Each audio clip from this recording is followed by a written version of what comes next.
Bienvenue dans ce guide complet sur le bulletin de paie en France. Document essentiel mais souvent complexe à décrypter. Depuis quelques années, il est devenu simplifié pour être plus lisible, tout en restant un document technique très dense. C'est un document obligatoire que l'employeur doit vous remettre lors du paiement de chaque salaire. Il peut être remis en main propre, par courrier ou par voie électronique via un coffre-fort numérique. L'employeur doit le conserver 5 ans, mais vous devez le garder toute votre vie, c'est indispensable pour votre retraite. La mention « à conserver sans limitation de durée » doit d'ailleurs obligatoirement y figurer. Passons à l'entête du document, qui permet d'identifier précisément les deux parties au contrat de travail. Côté employeur, on y trouve le nom, l'adresse, le numéro SIRET et le code APE indiquant le secteur d'activité. Pour le salarié, figure son matricule, son emploi, son coefficient et son échelon hiérarchique. La convention collective mentionnée est cruciale, c'est elle qui régit vos droits, vos congés et vos grilles de salaire.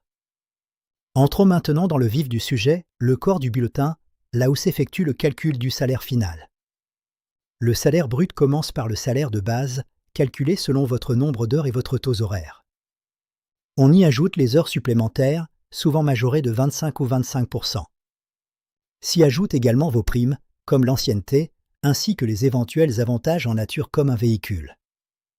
Viennent ensuite les cotisations sociales. Depuis la simplification, elles sont regroupées par type de risque. Le bloc santé finance l'assurance maladie et la maternité. Les accidents du travail sont payés par l'employeur seul. La retraite est le poste le plus lourd.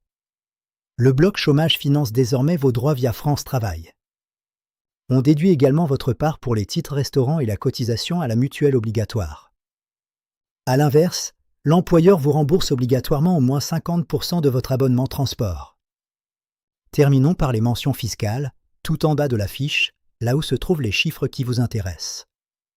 Le montant NEP social est désormais la référence pour calculer vos aides, comme la prime d'activité ou le RSA. Le prélèvement à la source apparaît clairement, avec votre taux personnalisé appliqué sur votre montant imposable. Le net à payer est la somme finale qui est effectivement versée sur votre compte bancaire. N'oubliez pas les compteurs de congés et RTT, qui vous indiquent votre solde de repos mis de côté. Nous espérons que ce guide vous sera utile. Pour toute assistance, n'hésitez pas à nous contacter en Île-de-France.